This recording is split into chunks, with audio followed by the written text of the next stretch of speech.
Only 872.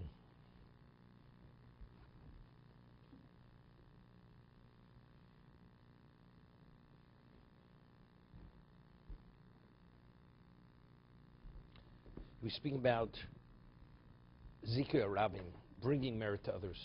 One who perfects himself, but he doesn't affect others positively, doesn't do anything negative. And a person who does not achieve regarding himself that at very advanced level, but he affects other people positively. And we left off, he cites the Mishnah in Pirkei Avos, Kmo she'omer Rabbeinu Zechariah V'rocho. Kol ha'mezakas harabim ein chet bo al yodo. Person brings merit to the community, he will not sin, meaning he'll have a special divine protection. V'omru Moshe zocha v'zikos harabim.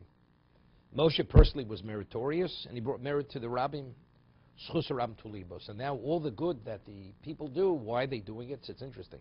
So all the Torah that's been learned since Kabbalah Torah, Moshe is Moshe Rabbeinu.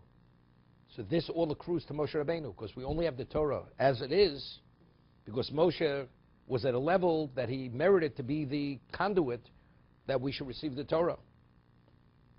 Tzidkas Hashem osu mishpotov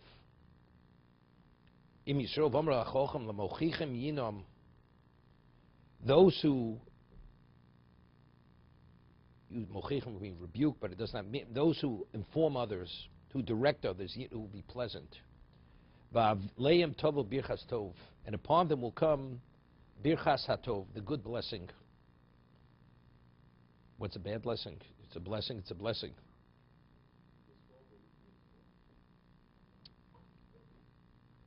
No, sometimes a blessing could be a curse. Even this world, a blessing could be a curse.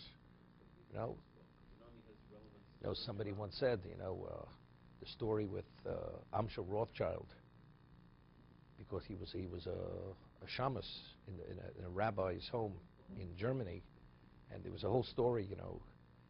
Somehow the dowry that he set aside for his daughter disappeared, and the wife suspected he was the one, and it wasn't him, and he went and he allowed himself to be actually slandered and disgraced, and he became a debtor, and later they found it.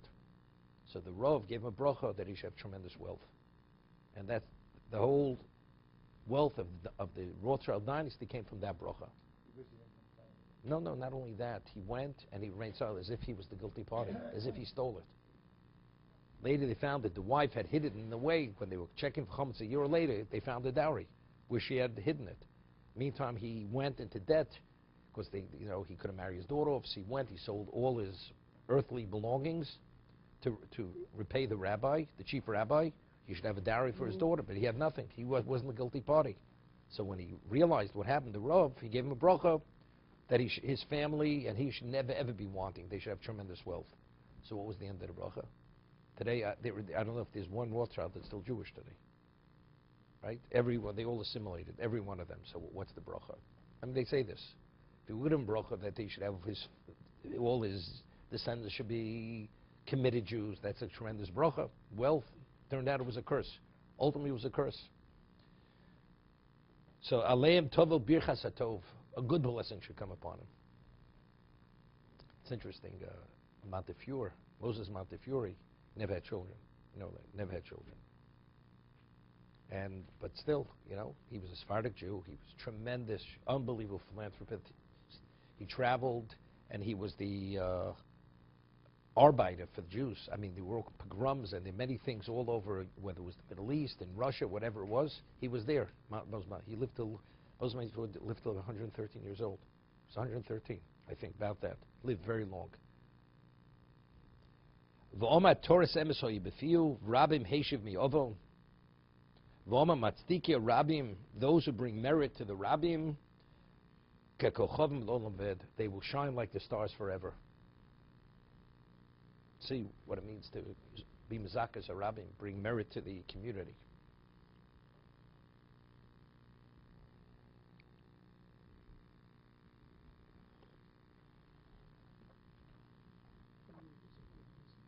Huh? Very good. Very good investment. Very good investment.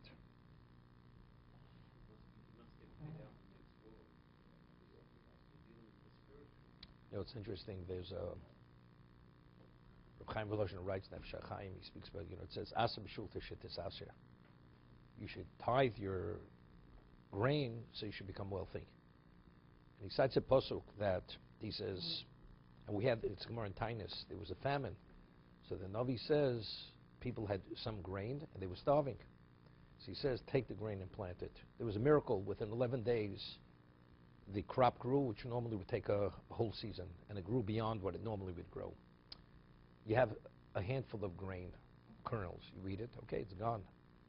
A handful of kernels, you plant it, you could have endless bushels of wheat from those kernels. So one kernel is able to produce much more than the kernel. So the pasuk says it's similar to planting. According to you plant, that's the way you reap. If your planting is a good planting, you will reap well.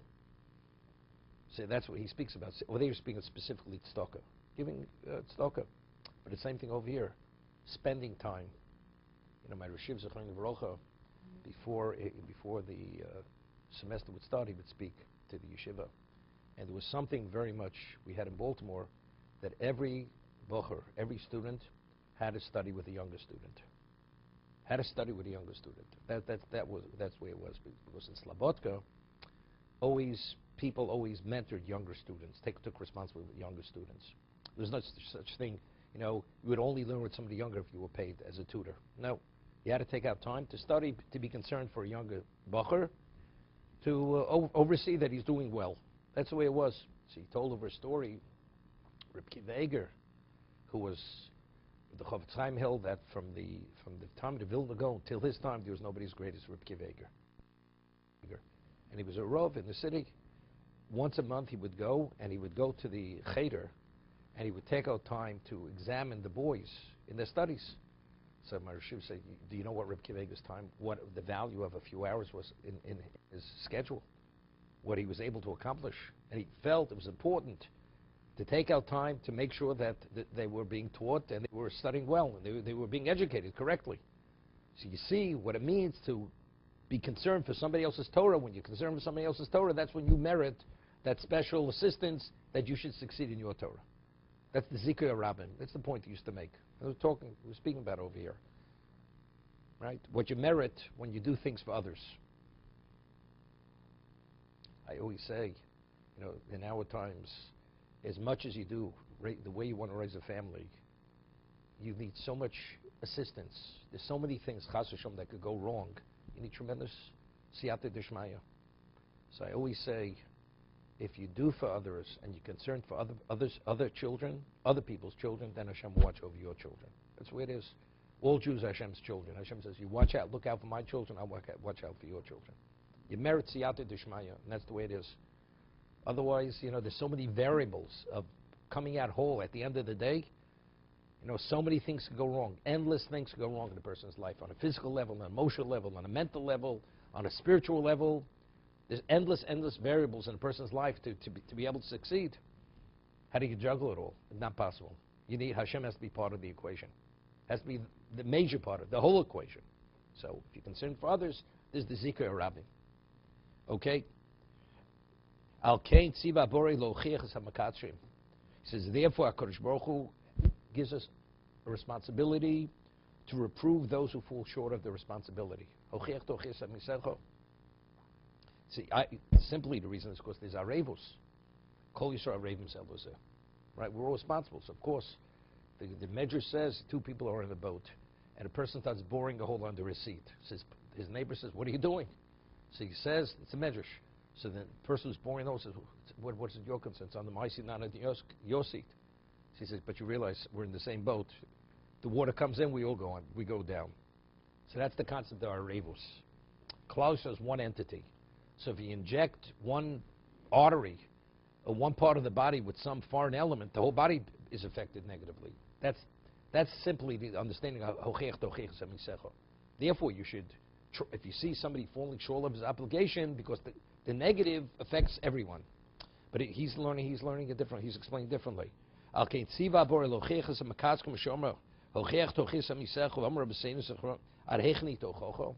To what degree should you reprove your fellow?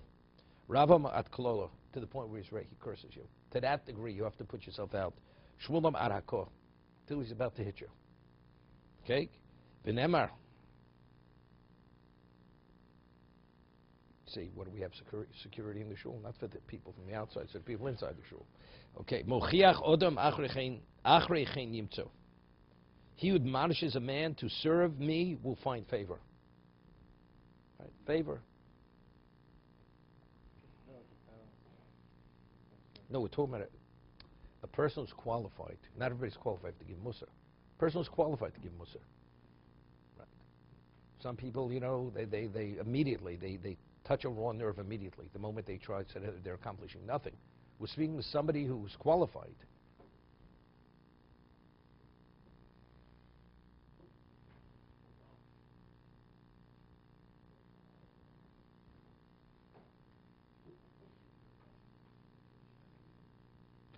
He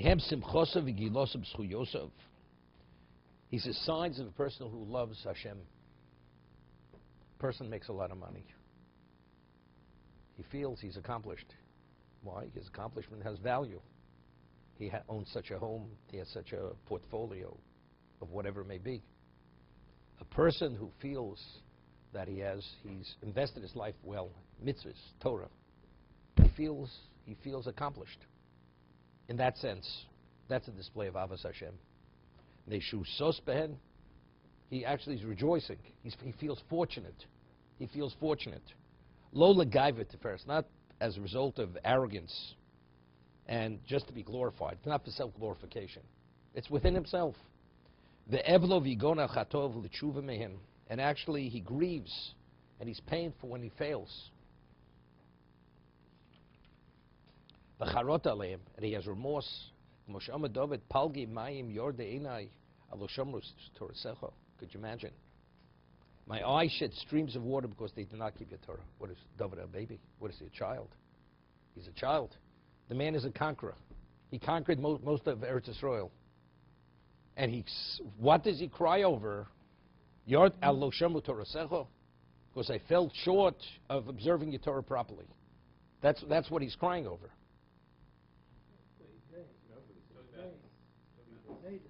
Alo Shamru, he's talking about himself.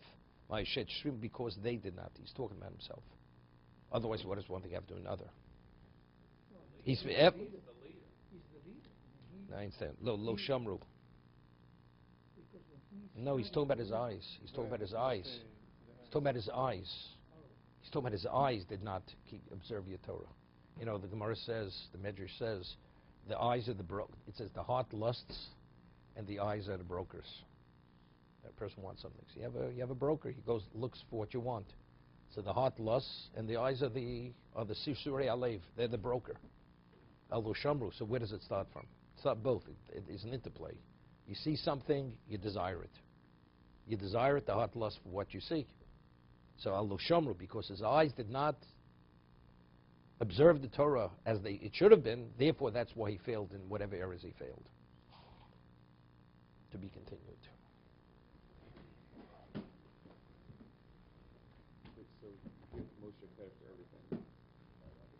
I mean, many people share the credit. Everybody shares the credit. Anybody who's Mazakas Arabim started with Moshe. Why isn't Moshe's achievements discounted because it was a job he didn't want? And we saw that when It's a job, what? Initially, when Hashem said you're going to be the one who takes Judah to Mitzrayim, he said, "This is not for me." But that was a result of his humility. But we see that he did something wrong because he was punished for it. He was punished for being obstinate. For being obstinate. It was a disrespect for being obstinate. Humility is up to a point. Beyond that point, it's a disrespect. He crossed the line of humility. Even though it's for sake of humility, but it reaches a point, it's the wrong thing. Okay. But he still didn't want to do the things he had that time to do. Because that was a result of his humility. Yeah, that's the reason. It's not he didn't want to do the will of Hashem. He felt he wasn't worthy. Other people would do it.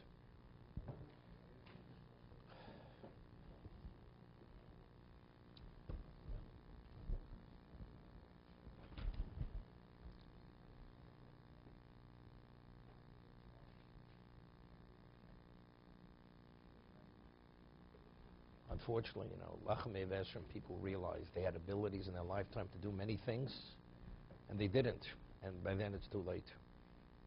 People who make differences in this world, you can't imagine what kind of differences they can make. Based on their financial ability. You just have to put it in the right place.